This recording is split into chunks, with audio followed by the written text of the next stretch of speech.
السلام عليكم، ازيكم يا جماعة؟ عاملين ايه؟ ان شاء الله تكونوا بخير. النهاردة ان شاء الله هنتكلم بقى على فيديو جديد كده. هو يكاد يكون للناس ان هو بسيط، ولكن هو مهم جدا. فانا لو قلت النهاردة ان احنا مثلا هنتكلم على اشهر التاجز اللي موجودة في لغة ال HTML، فانت دلوقتي انت اكيد دلوقتي استغربت. HTML ايه ده؟ ده كل يا ابني ده في حاجات كتير جدا اهم من ان احنا نتكلم دلوقتي على HTML. الويب سايتس كلها دلوقتي بتتبنى برياكت، بانجلر، بفيو، بنيكست. فايه اللي هيخليني دلوقتي ان انا اروح اركز على حاجات في HTML؟ احنا عايزين دلوقتي حاجات ادفانسد، دلوقتي عايزين ندخل في لوجيك، عايزين ندخل في فريم وركس، وعايزين ندخل في الحاجات دي كلها. عايز اقول لك ان كل ده جاي، ما تقلقش.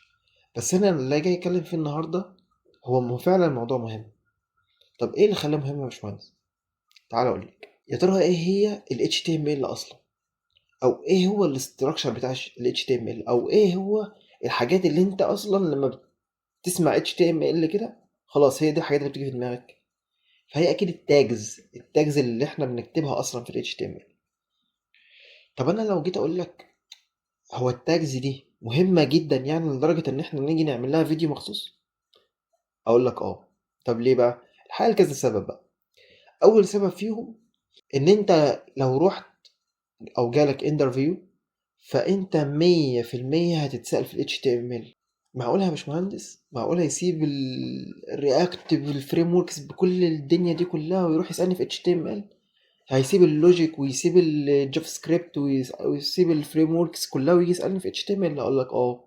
هي دي بقى الفكرة اصلا بتاعت الانترفيو، ان انت ازاي تكون مدرك بالبيزكس والاساسيات اصلا بتاعت التراك اللي انت بتشتغل بيه. ال HTML اصلا هي الفريم ورك، هي اللي بتبني بيها اصلا البروجكت.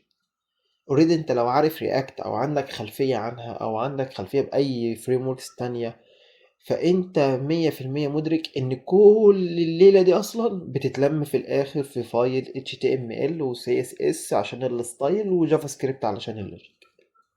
تمام؟ فاوريدي كل الليلة دي كلها اصلا بترجع في الاخر ترندر في HTML فايل و CSS وجافا سكريبت وبس كده. هو ده الويب سايت بتاعك اللي انت اصلا عامل الليلة دي كلها علشان. تمام؟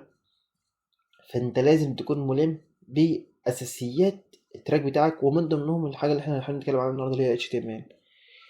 طيب ايه تاني سبب يا باشمهندس؟ تاني سبب بقى، واللي انا جاي اقول لك عليه النهارده، ان في معظم الناس اصلا مش عارفه ان في تاجز معينه اصلا موجوده في ال HTML. ايه ده؟ ازاي؟ هقول لك. ال HTML معروفة أول ما بتيجي في دماغك كده، تاج الهيد، تاج البادي، مش عارف ايه. تاج ال HTML أصلا اللي بيكون في الأول مع الديف مع اليو ال عشان الاند اوردرد ليست، والاو ال مش عارف ايه، والحاجات دي كلها الحاجات اللي هي شائعة الاستخدام. ولكن عايز اقولك ان في تاجز تانية اصلا موجودة. في ناس من عشان مش مستخدمة او عشان ما بتقابلهمش كتير فهم مش عارفين انها موجودة، ولكن هي مهمة جدا في الاستخدام. مهمة جدا انك تكون عندك على الاقل معرفة انها موجودة، لانك في يوم من الايام هتحتاجها. انا افتكر ان انا فضلت فترة طويلة جدا لحد ما عرفت اصلا ان في تاجز ممكن تساعدني في الستايل من غير ما انا هعمل ستايل اصلا مخصوص بيه. حلو. فمش عايزين نتكلم كتير بقى، انا قلت لكم السببين اهوت، وخلينا نبدا في ايه المشروع بتاعنا. هتقول انا رحت دلوقتي عملت اندكس مثلا HTML اللي هو فايل HTML، يعني نتكلم ايه عنه كده. تمام. فدلوقتي احنا بقى هنبدا. لو انا قمت رايح دلوقتي عامل الابريفيشن ده، اللي اكيد انت طالما اختلطت ب HTML فانت اكيد عارفه قبل كده، اللي هو علامة التعجب ده، اللي انت عامل دلوقتي وانت رايح ضغط انتر. ايه اللي ظهر لي دلوقتي؟ ظهر لي الشكل اللي قدامنا ده. الشكل اللي قدامنا ده اللي هو عبارة عن الاستراكشر الاساسي بتاع لغة ال HTML. موجود بقى في الدوك تايب، موجود بقى في ال HTML تاج، الهيد، البودي. جوه الهيد طبعا في بقى الميتا والتايتل وشوية حاجات برضه ممكن نبقى نضيفها بعد كده في الهيد. طب بس اللي عايز تعرفه دلوقتي هو انا ال 11 سطر دول مهمين جدا يعني. هقول لك هو احنا اصلا ليه عملنا ال 11 سطر دول؟ لان هم دول الاستراكشر الاساسي في لغه ال HTML. انت اول ما بتبدا فايل HTML بتعمل 11 سطر دول. تمام. اساسيين عندك. كمان حاجه بقى، عارف ال 11 سطر دول هم فيهم كميه اسئله انترفيو انت مش متخيلها. من اول الدوك تايب لحد قفله التاج بتاعت ال HTML فيهم كميه اسئله انترفيو انت مش متخيلها. تمام، ال 11 سطر دول بس اللي انت اصلا كل ما بتيجي تعمل فايل HTML بتروح بانيهم وما تبصش عليهم بعد كده وتبدا على طول إيه يا باشا احلى ديف على عيونك ومش عارف ايه وجواه مش عارف H1 والكلام ده كل ده انت على طول فاكس ويا باشا خش على طول. حلو ده تمام ماشي، انت خلاص بقيت ملم بالموضوع فبتدخل في الشغل على طول. ولكن هل انت عارف ان ال 11 سطر دول انت ممكن تسأل فيهم من اول او من اول واحد لحد 11 كده انت هتسأل فيهم كمية اسئلة انت مش متخيل. فخلينا دلوقتي بقى ندخل في المفيد. وعايز اقول لك بقى النهارده ان احنا اصلا محتوى الفيديو بتاعنا هو عبارة عن 20 تاجز من الموست يوزد، تمام، in HTML.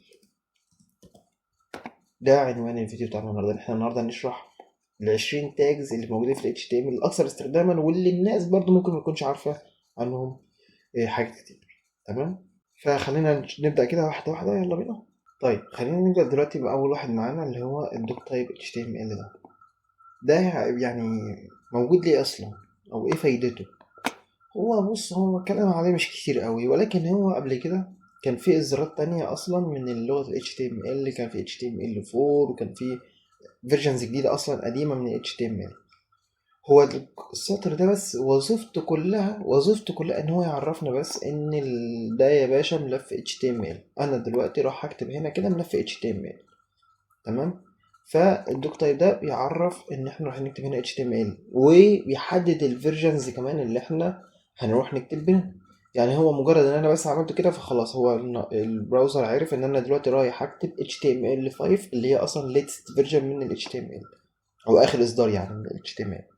تمام، طالما انا محددتش فيرجن قديمه فانا خلاص انا هنا كده بتكلم ان انا دلوقتي راح اعمل HTML فايل الفيرجن الليتست فيرجن. حلو تمام. طيب في ال HTML ده بقى هنا التاني تاج ده معانا ده الروت بقى يا معلم. ده الروت يعني ايه الروت؟ يعني ده اللي بيتكتب جواه كل حاجه بقى لها علاقه بالويب سايت بتاعك. او اي تاج عامه بيتكتب جوه ال HTML ده سواء بقى ما بين فتحته وقفلته. انت عندك بقى يا باشا ده ملف ال HTML بتاعك تبني فيه كل حاجه خاصه بقى بالويب سايت بتاعك. بس ايه الدوك تايب تاج مش بتكتب تمام إيه جواه، هو بره بيتكتب لوحده بره كده ان هو بس بيعرفنا ان احنا دلوقتي رايحين نكتب HTML5 بقى بس شكرا على كده. تبدا بقى انت تعمل بقى الملف بتاعك بقى ال HTML بقى اللي هو اصلا ده موجود في اي فيرجن من HTML. تمام، ال HTML ده الروت بتاعنا اللي هيتكتب جواه كل التاجز بتاعتنا بتاعت ال HTML. حلو. بعد كده عندنا تاج الهيد. تاج الهيد ده لو ترجمناه ترجمة حرفية كده فهو معناه الرأس. طب الرأس ده في ايه؟ يعني في كل التعريفات او كل المعلومات اللي تخص ملف ال HTML بتاعنا. الميتا تاج، التايتل، تمام، وشوية حاجات تانية برضه هنتعلمها قدام زي مثلا ممكن اعمل فيه ستايل، تاج ستايل كده اعمل فيه ستايل تخص المشروع بتاعنا. تمام. فهو التاج الهيد ده بيبقى جواه كل المعلومات او بعض المعلومات اللي ممكن تكون خاصة بالمشروع بتاعنا. طيب الميتا تاج اللي موجود جوه الهيد ده وظيفته ايه او ده معناه ايه؟ عايز اقول لك ان ده من اهم التاجز اللي يعني عارفين اللي هم ايه؟ عارفين الحصان الاسود؟ هي الميتا تاج دي الحصان الاسود بتاعت ال HTML. الميتا تاج دي هي مش بتظهر اصلا في الران، ملهاش اي علاقه او مش مرئيه بالنسبه لليوزر اصلا. يعني الميتا تاج دي احنا مهما كتبنا جواها في الاستخدامات بتاعتها هي حاجه مش ظاهره اصلا لليوزر، ولكن وظيفتها مهمه جدا في الاس اي او بتاع المشروع بتاعنا. والاس اي او دوت هيكون اصلا ليه فيديوهات كتير جدا هتقابلنا قدام لسه هنقابلها. تمام. بس الميتا تاج اللي عايزك تكون عارف عنه دلوقتي ان هي لها استخدام مهم جدا في حته الاي سي او. تمام. التايتل ده اللي هو العنوان اللي هيظهر لنا طبعا في التاب عندنا على البراوزر. تمام، خلينا برضو نرن كده عشان نوريكم الدنيا اصلا بتبقى يعني ماشيه ازاي على البراوزر برضو واحنا بنشرح كده برضو. بالظبط، ده هنا هو التايتل بتاعنا هو الدوكيومنت ده. تمام، فانا لوحدي دلوقتي قمت جاي على الدوكيومنت ده مثلا واخليه مثلا HTML مثلا tags. حلو تمام، تروح مخليه هنا HTML tags. انا دلوقتي لو شايفين انا دلوقتي اصلا رنيت خلينا نقفل بس دي. انا رنيت المشروع بتاعنا هنا في البريفيو عندي على الاديتور. تمام، ده الاديتور ده اسمه تري. تمام، هو بحب فيه حتة ان هو ايه ممكن ارن فيه بدل ما اروح على البراوزر وكده فيبقى يعني ايه الرن جنبي هنا على طول بدل ما كل شوية اروح على جوجل وارجع والكلام ده كله. تمام. المهم خلينا نرجع لموضوعنا. فانا دلوقتي عدلت في التايتل، شلت الدوكيمنت وخليت HTML تاجز. ده مجرد بس التايتل اللي هو ايه ظهر لنا هنا كده زي ما احنا شايفين. تمام. فدلوقتي احنا شرحنا ده وال HTML والهيد والميتا تاج والتايتل، ودخلنا دلوقتي على البادي. البادي ده اللي هو ايه؟ من اسمه ده الجسم بتاع المشروع بتاعنا، ده اللي بيتكتب بقى فيه الحاجات كلها اللي هتظهر لليوزر. الهيكل الاستراكشر بتاع اليوزر اللي اليوزر هيشوفه بيتكتب هنا جوه البادي. نعمل له مثلا بقى هنا H1، نكتب له فيها مثلا ويلكم. تمام. نعمل له مثلا باراجراف، حاجات التاج الحاجات اللي احنا ايه عارفينها دي. مثلا برضه نعمل له هنا مثلا لوري، حاجات بس ايه كده نكون عارفينها. طيب هو عامة كان في مشكلة هنا في البريفيو، فخلينا نروح على البراوزر مش مشكلة. تمام. نكمل بقى اللي احنا كنا بنقوله، ان احنا هنا بنقول ان احنا عملنا هنا H1 بقى، عملنا باراجراف كل حاجة جوه البادي. فهي بالنسبة لنا دلوقتي هي تظهر لليوزر عندنا على الويب سايت زي ما احنا شايفين كده. ادي ال H1 بتاعنا، ادي الباراجراف، ده البادي بتاعنا، ده اللي هيتكتب فيه كل حاجة لها خاصة، كل حاجة خاصة بالبراوزر اللي هتظهر عندنا لليوزر. حلو. تمام. حلو. دلوقتي بقى احنا ايه شرحنا الاستراكشر الأساسية بتاعت أو الأهم التاجز الأساسية اللي بتبني بيها أي مشروع HTML أو أي فايل HTML. ولكن هل أنا ممكن أضيف الحاجات دي؟ ممكن أضيف. ده بالعكس، ده هو أصلا لازم أضيف. ليه؟ لأن في تاجز بقى مهمة أنت لازم كده كده هتستخدمها. زي مثلا التاجز اللي هو اسمه لينك. عايز أقول لك بقى إن تاج اللينك دوت، شايف في كام لينك أصلا تاج بكام وظيفة مختلفة. كل لينك من دول هو بيعبر عن حاجة معينة. طب ايه هي اشهرهم؟ اللينك دوت سي اس اس. اللينك ده بتاع سي اس اس ستايل. ده مثلا لو عندنا ملف سي اس اس ستايل هنا في نفس المشروع بتاعنا مثلا سميناه اللي هو ستايل دوت سي اس اس، عملنا كده. فانا لازم علشان استخدم فايل السي اس اس ده فانا لازم استورده هنا. استورده ازاي؟ استورده باللينك ده اللي هو الريليشن بتاعه بيكون ستايل شيت، والتشريف بتاعته او المسار بتاعه اللي هو بكتبه هنا بقى اللي هو ستايل دوت سي اس اس اللي هو موجود معانا هنا. تمام. فانا دلوقتي عشان اعمل ملف سي اس اس وعشان استورده هنا لازم استخدم التاج اللي هو بتاع اللينك. حلو. ايه تاني عندنا فيما يقابل ال CSS وال HTML عندنا السكريبت اللي هو خاص بجافا سكريبت. حلو. فالسكريبت تاج دوت علشان الجافا سكريبت بتاعتنا لازم نكتب هنا كده في اللي تاج السكريبت. حلو. يبقى احنا كده عملنا اللينك وعملنا السكريبت. فدلوقتي بقى عايز اقول لكم حاجه مهمه. هو انا عشان كتبت السكريبت هنا في الهيد فهو لازم يتكتب هنا؟ لا عادي، انا ممكن احط السكريبت ده يا باشا كده واحطه هنا كده. فاحنا دلوقتي ممكن نكتب السكريبت ده هنا، ممكن نكتبه هنا فوق. تمام. فده ليه مسميات كده ان هو inline او internal و external. حلو. internal يبقى هنا، external يبقى بره، او inline و external. فاهمين قصدي؟ فدي كلها اماكن بيتكتب فيها تاجز HTML انت المفروض اصلا تكون عارفها. حلو. انا بس جاي اتكلم معاكم النهارده ان احنا ايه الحاجات التاجز المهمه بس للناس ما بتكونش واخده بالها منها. تمام. فاحنا قلنا خلاص ان السكريبت دوت بيتكتب فيه كود الايه الجافا سكريبت. فانا دلوقتي قمت رايح اعمل كود جافا سكريبت كده مثلا، وقمت رايح يا باشا عامل لي هنا كده مثلا ايه ويلكم. تمام. وقمت رايح جاي هنا كده، قمت جاي هنا كده هنا كده. تمام. في الكونسول الاقي هنا كلمة ويلكم علشان ده ملف ايه الجافا سكريبت اللي او الكود الجافا سكريبت اللي احنا كاتبينه. تمام. هنا بقى كده خلاص، احنا كده خلاص اوريدي بقى دخلنا في المهم، في اللي احنا بقى ايه عارفينه كلنا. حاجات اسمها semantic HTML tags. semantic HTML tags ديت هي tags عادية خالص احنا عارفينها، ولكن بتكون مفيدة برضو في ان احنا في الاي سي او بتاع الويب سايت بعد ما يطلع خلاص للديفلوبمنت او بعد ما يطلع قصدي للبرودكشن. بيبقى السيمانتك اتش تي ام ال دي بتساعد بقى في حته الاي سي او. لازم تحاول تستخدم السيمانتك اتش تي ام ال ديت على قد ما تقدر. تمام. اول حاجه ممكن تقابلك في الويب سايت بتاعك هو ايه؟ الهيدر. حلو. فانت عندك تاج الهيدر ده على فكره ليه احنا بنقول برضو ال HTML tags مهمه او السيمانتك مهمه؟ لان انا ممكن اعمل ده ديف. على فكره انا ممكن اعمل ديف عادي جدا واعمل جواه في كل الستايل وفي كل الكونتنت بتاعت الهيدر بتاعنا، احط فيه جواه الناف اللي برضه انا ممكن اخلي الناف ده ديف عادي برضه. حلو، اديله الستايل اللي انا عايزه. تمام، خليه دي برضه ديف. فبالنسبه لي دلوقتي انا عملت الاتنين. يعني شوف، انا عملت ديف جوه ديف. هو الموقع يعني ال HTML مش هتقولي لا، والستايل هستخدمه عادي جدا، واحط الستايل ده وادي ده كلاس وادي ده كلاس واعمل يا باشا احلى ستايل، واخلي دوت كانه هيدر وده كانه ناف ومحدش عارف حاجه. تمام. ولكن ما وراء ذلك بقى، ما وراء الكواليس بقى، ما وراء الكواليس ايه اللي يخليني فارق عن اي ديفلوبر تاني او عن اي فرونت اند ديفلوبر تاني؟ هي الحته دي، هي الحته دي ان انا اخلي ده كده هيدر. تمام، عشان ده سيمانتك HTML بيعرفني ان ده هيدر. اخلي ده ناف عشان يعرفني ان ده ناف بار. تمام، موجود جوه الهيدر. تمام، بعد كده بقى براحتي بقى اعمل بقى ايه. خلاص انا كده دلوقتي عرفت ان ده هيدر جوه ناف بس، شكرا. ايه تاني محتاج اعمله؟ بس يا باشا انا بدات اعمل بقى ديف. حلو، اعمل يو ال. تمام، جواها مثلا ال اي علشان برضو اللينكس اللي عندنا كذا ال اي مش عارف ايه الكلام ده كله. هو انا ما اعرفش اعمل ده برضو، ما اعرفش اعمل اخلي ده مثلا يعني ما اعرفش اخلي مثلا ده زبان واعمل برضو جوه اللي انا عايزه. هعمل، والموقع مش هيقول لي لا، والبراوزر مش هيقول لي لا، والاتش تي ام ال مش هتقول لي لا.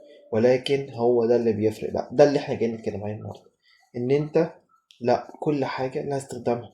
كل حاجه هي مش هتقول لك لا، بس انت ده اللي يفرقك عن الناس التانية، ده اللي يفرقك عن الديفلوبرز التانيين، ان انت تكون فاهم.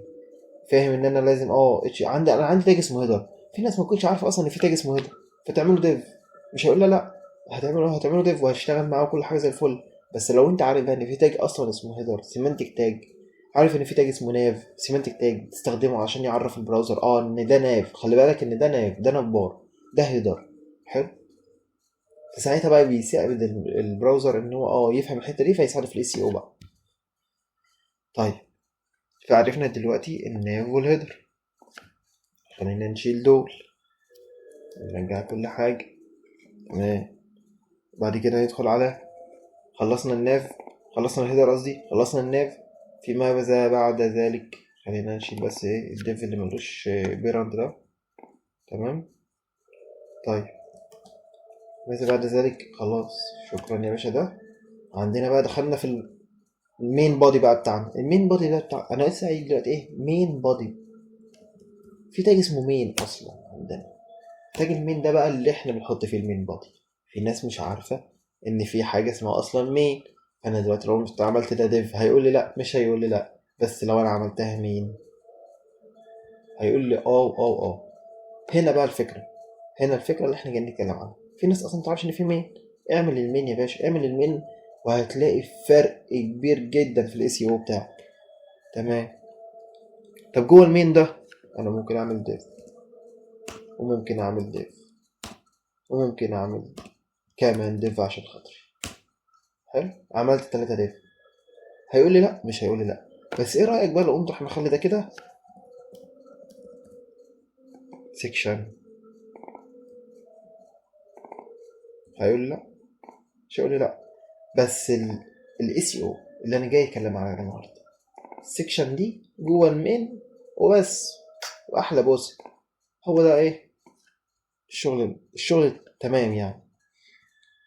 طيب، دلوقتي انا عملت المين، عملت السيكشن، عملت الديف يا باشا، وخلاص. انا دلوقتي بقيت ادخل بقى في الديفات بتاعتي بقى، ديف جوه ديف جوه ديف. جيت ابص لقيت ان انا عندي حاجه اسمها ارتكل. ايه ده؟ ايه الارتكل دي؟ خلينا بس نشيل الديف ده كده، نشيل الديف ده كمان. ايه الارتكل دي؟ هو انا دلوقتي، طب بص خلينا نشيل الارتكل دي دلوقتي وانا هقول لك على حاجه مهمه جدا. ده انا قلت لك في اول الفيديو. طيب بص يا جماعه، انا اصلا حاسس ان انا ما كنتش قافل هنا الهيدر، فكان كل الكونتنت ده كان داخل في بعضه اصلا. يعني المين اصلا دلوقتي كان جوه الهيدر اصلا. تمام، فدي كانت غلطه بس ما خدتش بالي منها، ان الهيدر اصلا قفلته ما اتقفلش هنا، فكان مسمع ان الهيدر ده في كله جوه الهيدر اصلا. تمام، فدي كانت مشكله برضه قبلها. خلينا بقى نرجع للي احنا كنا واقفين عليه، اللي هو الارتكل بقى. الارتكل ده، تمام. وظيفة ايه وظيفته ايه كتاج؟ يعني التاج ده ارتكل ده، هو انا مش ممكن اعمله ديف؟ ممكن اعمله ديف، بس ايه اللي يخليني اعمله ارتكل؟ انا لو رحت وقفت عليه كده، بص، نيوز بيبر، ماجازين، بوست، تمام، بوست، فانا هنا بيوجهني ان انا مثلا هستخدمها في حتة ان انا رايح اعمل بوست مثلا، رايح اعمل حاجة شبه المجلات، رايح اعمل حاجة شبه الصحف، الحاجات دي. يعني ايه برضه؟ يعني انا دلوقتي عندي الارتكل ديت مثلا، هي لا يعني الصحف دي بتكون عبارة عن ايه؟ مش عنوان وتحته بقى شوية كلام كده، مواضيع والكلام ده كله. فانا عملت العنوان اهو H1، وعملت ايه جوه مثلا سبان، عملت باراجراف، عملت ديف جواه، تمام. هو دلوقتي عمل ظبط حته الاي سي او بتاعته، بس انا تعرفني يا باشا ان دي بس ايه، مجرد سرد كلام كده، زي نيوز بيبر، زي ماجازين، زي بوست، انت راح تكتب هنا شويه كلام كده ليهم علاقه ببعض، فانا رحت عملتهم جوه ارتكل كانها مقاله كده خاصه بعضهم. ارتكل اصلا معناها ايه؟ مقاله، تمام. فانت دلوقتي رحت هنا رصيت لي شويه كلام ليهم علاقه ببعض، دي الارتكل بتاعتي. دي برضه تثبت لنا حته الاي سي او. يبقى احنا كده عرفنا نتاج الارتكل ده تاج ممكن يكون جديد لبعض الناس. تمام، ندخل على اللي بعده. تمام، عندي تاج بقى اللي هو الاي سايد.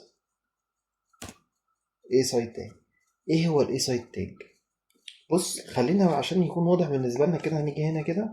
انا بس عايز اوريك بص الشكل بتاعه بيبقى عامل ازاي. تمام، فخلينا مثلا ايه سايد تاج، تمام.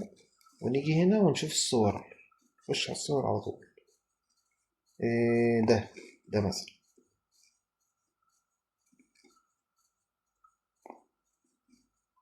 لا، ده كده هيفتح لنا فيديو، احنا مش عايزين فيديو، إحنا عايزين الصورة بس. طيب خلينا نكبر عليها كده، نزود عليها. شايفين الحتة دي كده؟ ده الكونتنت بتاعنا اهو، خلاص ده الكونتنت بتاعنا اهوت. هنا في اتش 1 تقريبا اهوت، او اتش 2 حاجه زي كده. ده الهيدر بتاعنا اهوت موجود جوه الناف، جوه اللينكات بتاعتنا، والبوتون هنا اهوت. وبقى هنا بقى في اتش 2 هنا اهوت، والايه شويه بقى الكلام اللي هنا. طب ايه اللي في الجنب ده؟ ده الاي سايد. ده الاي سايد بتاعنا. الاي سايد بتاعنا دوت بقى جواه برضو ممكن يكون نحط فيه لينكس، تمام. لينكس دي مثلا مراجع كده، بنضغط على لينك يودينا لجزئيه معينه هنا كده، ماشي. او ممكن يودينا على جزئيه تانية في فايل، في بيج تاني، حلو. فده هنا ممكن نحط، حتى هو هنا كده كاتب لك related articles، معرفش ان كانت باينه اهي، ممكن تكون باينه هنا كده related articles، تمام. نحط فيه مثلا شويه بقى معلومات هنا كده، بس ايه على الويب سايت بتاعنا، تمام. فهو بيكون الاي سايد اللي هو يعني العمود الجانبي اللي بيظهر جنب الكونتنت بتاعنا، تمام. فاحنا ممكن برضو نشوف صوره تانية تكون اوضح شويه اهي. هنا كده ده المين كونتنت بتاعنا، ده الهيدر، ده الفوتر اللي احنا برضه لسه هنتكلم عنه، وده الاي سايد بتاعنا اللي هو السايد بار يعني، اللي موجود هنا في الجنب ده. حلو، يعني اتمنى يكون واضح بالنسبه لنا يعني. هل ده ممكن يتعمل بديف؟ ممكن يتعمل بديف، بس ايه رايك لو رحنا عملناه بالاي سايد؟ ايه رايك؟ شايف هنا برضه الاي سايد، مش يعني هو مش شرط يكون على اليمين، برضه عادي ممكن يكون على الشمال، تمام. هو المهم انه بيكون هو على الجنب، والمين كونتنت اللي بيكون جنب، تمام. تمام، نرجع بقى اللي بعده. اللي بعده بقى غالبا هيكون مثلا، احنا كده يعتبر اصلا خلصنا كل الاساسيات بتاعتنا في التاجز اللي ممكن تتعمل جوه البادي بقى، اللي احنا اتكلمنا عليهم، سواء كان المين السكشن، الحاجات الاي سايد، الحاجات اللي احنا لسه متكلمين عنها دلوقتي. اخر حاجه بقى ممكن تقابلنا اصلا ان احنا ممكن برضو جوه، بعد ما خلصنا بقى جوه البادي هنا بقى نعمل ايه؟ الفوتر بتاعنا، الفوتر تاج بتاعنا. الفوتر تاج ده برضو اللي هو احنا قلنا عندنا الهيدر، يبقى اكيد عرض عندنا هنا الهيدر. فطالما عندنا هيدر يبقى كده هيبقى عندنا برضو فوتر. الفوتر برضو ده اللي بيتكتب فيه كل اللينكات اللي خلينا برضو نشوف له صورة كده، تمام، عشان يوضح لنا.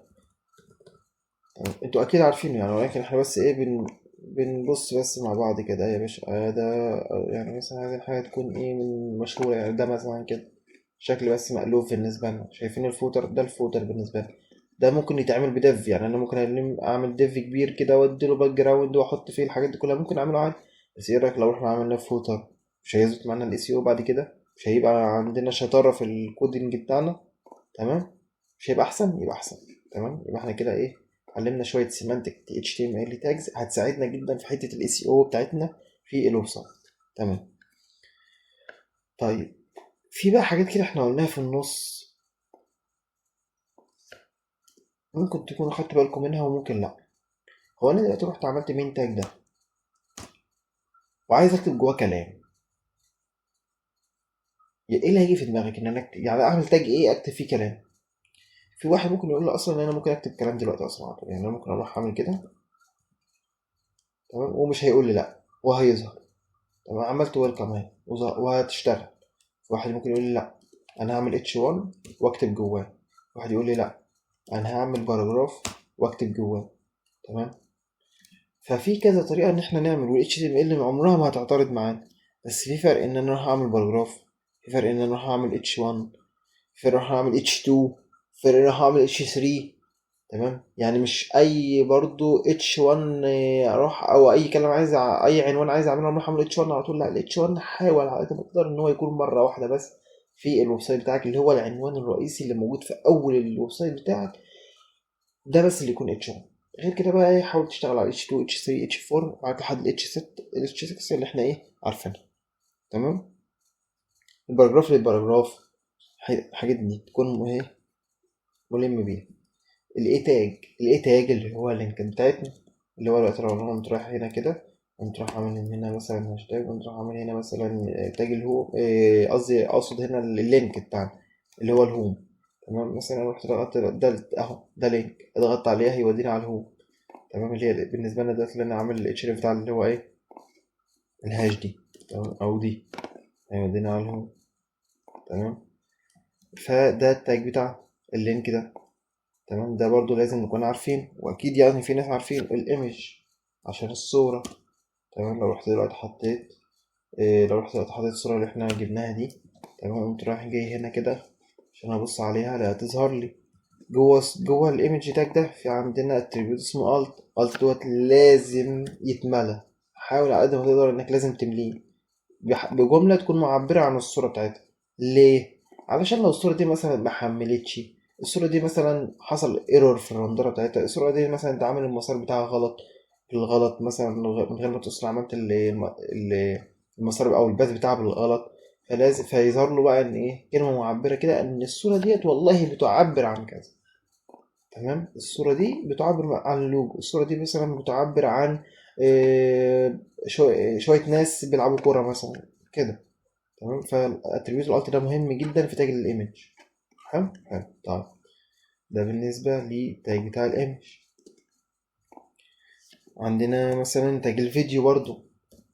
تاج الفيديو تاج الفيديو ده مهم جدا، مهم جدا انك تستخدمه علشان لما تيجي تحط، هو نادرا يعني ما في ناس بتحط فيديوهات او نادرا ما بيستخدم التاج ده. تمام. لانه يعني انك ترندر فيديوهات جوه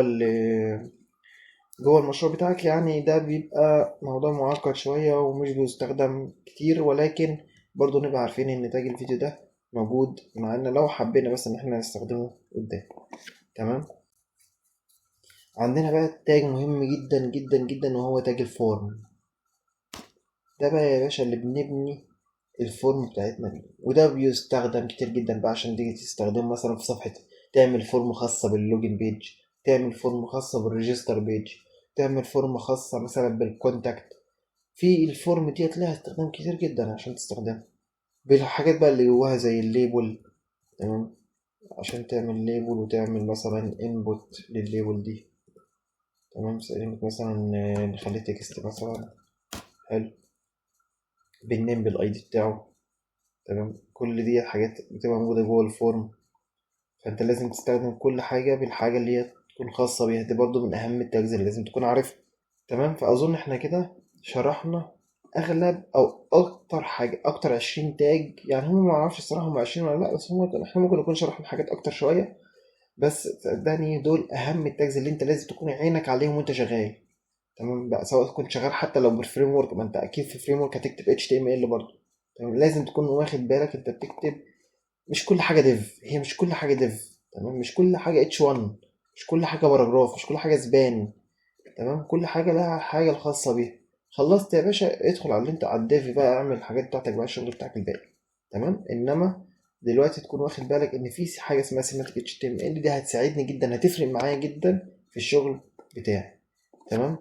طيب دلوقتي بقى ايه احنا عايزين نطبق كل ده كده في مشروع بقى. سريع بس كده سريع. هنعمل ايه؟ مشروع بسيط خالص، او حاجه، هو مش مشروع، هو حاجه بس سريعه كده نطبق على اللي احنا ايه عملناه النهارده. فخلينا بقى ايه نشيل كل ده خالص كده من الاول خالص.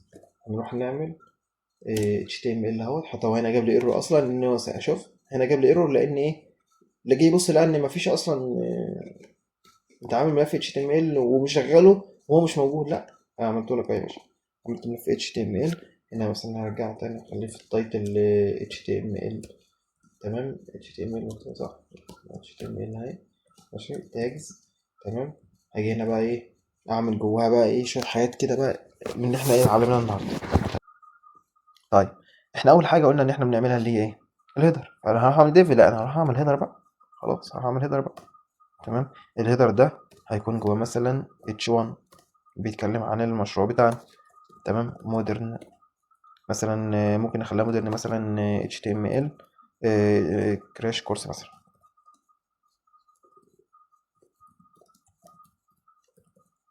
تمام راح اعمل بقى الناف كده، الناف اللي احنا ايه لسه متكلمين عنه. تمام جوه الناف ده هعمل شويه لينكات وليكن مثلا اول لينك ده مثلا هيودينا على صفحه الاباوت. حلو واجي هنا كده اعمل اباوت. احنا هنا معملناش دي. حلو واجي هنا اعمل مثلا هنا الارتكلز. هنا هعمل عشان كونتاكت مثلا. خلينا ناخد دي كده كوبي. تعالى كونتاكت حطها هنا. تمام نخلي دي بقى ايه كابيتال كده، ودي كذلك. خلصنا الناف، خلصنا الناف، خلصنا الهيدر، خلصنا الهيدر. ايه اللي بقى ماذا بعد الهيدر؟ ديف؟ لا مش ديف بقى، من كونتاكت، من تاج. حلو هنعمل جوه ايه ديف؟ لا سيكشن. تمام عملنا السكشن. جوه السكشن هنديله H2. H2 مثلا خد بالك H2 H2 مش H1. H2 بقى خلاص احنا عملنا H1 مرة فوق خلاص، ده بقى العنوان الأساسي بتاعنا. H2 ديت بقى عايزين نعمل عناوين تانية فرعية كده. تمام مثلا هنخلي مثلا ديت ايه about this page، أي حاجة لها علاقة بالبيج دي. ماشي هنعمل H1 عملنا H2 قصدي، هنعمل بعد كده باراجراف. حلو الباراجراف مثلا لوريم 50.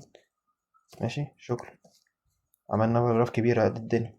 ماذا بعد ذلك؟ والله عايزين مثلا نحط كمان صورة يا عم، حط لي صورة. ده الايمج، حط الصورة. احنا جايبينها دي. هننسى الالت؟ لا ما ننساش الالت، ما ننساش الالت. تمام خلصنا السكشن الاولاني. لا ممكن اعمل سكشن تاني، يا سلام احلى سكشن بيتكلم عن، خد بالك احنا برضو ايه عايزين نستفاد باللينكات بتاعتنا دي. احنا ممكن مثلا نخلي السكشن ده نديله اتريبيوت اللي هو الاي دي اللي احنا اكيد كلنا عارفينه. تمام ونخليه اسمه ايه مثلا ده الاباوت، عشان يودينا بقى على الاباوت بيج دي. تمام خليها اباوت بيج. تمام ونخلي السكشن التاني ده مثلا الارتكلز بقى. حلو عشان برضه استفدنا باللينكات اللي احنا عاملينها فوق دي. جوه السكشن ده هنعمل ايه H1؟ لا هنعمل H2. هنخلي دي اللي هي articles page. تمام خلي ايه articles دي خلي كده. حلو خلينا بس اشوف حاجه كده وارجع لكم. تمام كنت متاكد بس من التسجيل. H2 ماشي، وقفنا عند ال H2 ماشي. عايزين نعمل ايه؟ عايزين نعمل بقى الارتكل بتاعتنا. انا ممكن اعمل حاجه تانية، انا بس بجدد يعني عشان احنا فوق عملنا باراجراف، نعمل بقى هنا ايه ارتكل بقى عشان نبقى طبقنا كل اللي هنا عارفين. عملنا ارتكل، الارتكل دي بقى نحط جواها ايه H2. ممكن حد يعمل H2 ولكن انت هتعمل يعني 2 H2 في نفس السكشن، خليها مثلا H3. حلو عشان يبقى برضو انت فرقت ما بين العنوان اللي فوق والعنوان اللي تحت اللي هو ده وده. فانت دلوقتي عملت H3 مثلا هنسميه ايه يعني ممكن نقول مثلا سيمانتك سيمانتك HTML tags. تمام عملنا ال H3 هنعمل باراجراف. باراجراف مثلا خليها لورين 20. حلو عملنا باراجراف. فدلوقتي عملنا سيكشن جوه H2 جوه ارتكل، الارتكل جوه H3. تمام كده طبقنا على السيكشن كده خلصنا السيكشن ده. تمام ممكن ايه رأيك مثلا نعمل كمان او نكرر دي مثلا كمان مرة كده عشان نحس، أو كمان مرتين كده عشان نحس مثلا ايه هنا طبعا هنا كبيرة يعني. بس نفرق الكومنتس طبعا ما ننساهاش يعني مثلا عشان نفرق برضو ما بين التكست اللي فوق والتكست اللي تحت. فنخلي مثلا ارتكلز نخلي السيكشن ده اللي هو معروف عن الاباوت. تمام ده كومنت وده كومنت اوت فيبقى معروف. الارتكلز اتعملت وخلصنا الارتكلز هنا. نبدأ بقى ندخل على ايه ممكن ايه تاني احنا عملنا النهارده. ممكن نعمل الاي سايد بقى بتاعنا اللي احنا لسه برضو عارفينه النهارده. الاي سايد ده لو احنا عاملين دلوقتي اي سايد تاج، تمام، قمنا رايحين عاملين جوه مثلا h2 وكتبنا هنا مثلا هنا اي سايد، تمام. او مثلا ايه عشان نحط جواه اللينكات برضو، يعني ممكن نكتب هنا كويك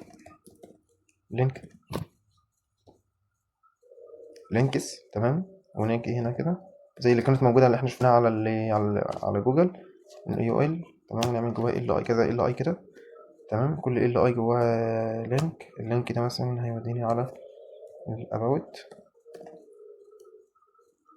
تمام. واللينك ده هيوديني على الارتكلز. خد بالكم ان في حاجه اصلا لسه عندنا فوق، تمام. ونعمل هنا كده الايه، خلينا مثلا يوديني على الكونتاكت، تمام. دي هنا كده، خد بالك، بص، شايف هنا احنا عملنا ايه؟ دي غلط كده، لان دي هيوديني كده على صفحه تانية. انا هنا شغال بالايديهات، فانا لازم اعمل هاش، تمام. وياخد بقى هنا الكوبي، اخد هنا اباوت ديت نحطها هنا كده. ممكن او خلينا احنا نكتبهم كده بقى سريع، يعني ارتكلز، تمام. ونيجي هنا نكتب كونتاكت،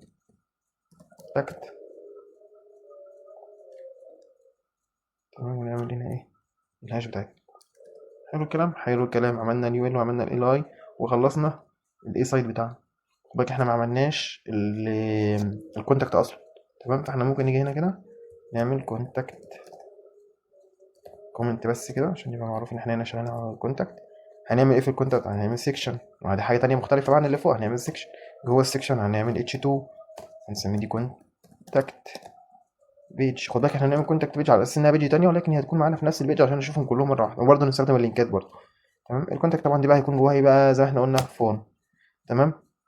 ممكن بس عشان برضه نبقى نعرف نوصل للكونتاكت دي، فاحنا ما ادالناش هنا اي دي، فاحنا لازم ندينا اي دي نسميها ايه كونتاكت، تمام. وبعد كده نرجع للفورم بتاعتنا بقى. الفورم بتاعتنا ديت هنخلي مثلا ايه الاكشن بتاعها دوت سبميت، عشان احنا هنبعت مثلا سبميت، تمام. احنا طبعا الاكشنز ديت هيكون برضو ليها حوارات كتير معانا قدام لسه، تمام. فممكن نبقى نعملها فيديوهات تانية عشان الاكشن ديت لها وظايف كتير جدا هتستخدمها برضو في اللوجيك بعد كده قدام في حاجات كتير معقده نبقى عارفينها يعني، تمام. هنا نرجع بقى نعمل ليبل، تمام. الليبل ده مثلا بيتكلم عن النيم مثلا اهو، نيم، تمام. هنعمله انبوت، طالما نيم يبقى انبوت ايه، انبوت تكست، تمام. هنا نديله نيم النيم، ونديله الاي دي نيم برضو، تمام. كل الحاجات دي مهمة جدا. عملنا النيم، نعمل ايه تاني؟ نعمل مثلا ايميل. فخلينا ناخد الايميل برضو، هو مش هنغير في حاجات كتير يعني. خلينا ناخد الكوكي كده ونحطهم مثلا هنا كده، خلي دي كده ايميل، نعمل غيرها بقى هنا كده ايميل، تمام. بس عايزين نخلي دي كده، تمام. ايميل كده عدلناه. الطيب بتاعه هنا ايه، الطيب بتاعه هنا بقى يكون برضو ايميل، تمام. في حاجة تانية ممكن نعمل باسورد بقى، بس خلاص يعني هي نفس الفكرة فمش لازم باسورد. ممكن نعمل بقى بوتون علشان نبعت. طبعا البوتون ده احنا متكلمناش عنه، ولكن هو اوريدي اصلا يعني معروف، تمام. هو تاج معروف يعني كده كده اصلا. هتعمل بوتون فانت اكيد مش هتعمله بديف، يعني انت اكيد هتعمله ببوتون. هو عادي هيتعمل بديف بس هيبقى مرهق جدا، فانت اكيد عارف البوتون يعني، اكيد عارف ان في حاجه موجوده اسمها بوتون، تمام. احنا قلنا هنعمله بوتون سبميت عشان اللي فوق سبميت، تمام. نكتب مثلا هنا كلمه سبميت. طيب ايه رأيك بقى دلوقتي احنا كده استخدمنا كل حاجة عملناها النهاردة وكل حاجة تمام، ادي الفورم ولا السكشن وخلاص كده خلصنا المين. لا فاضل لنا بقى ايه، خلصنا المين وخلصنا الهيدر، يبقى فاضل الفوتر، تمام. الفوتر ده هنعمل جوه مثلا باراجراف بسيط.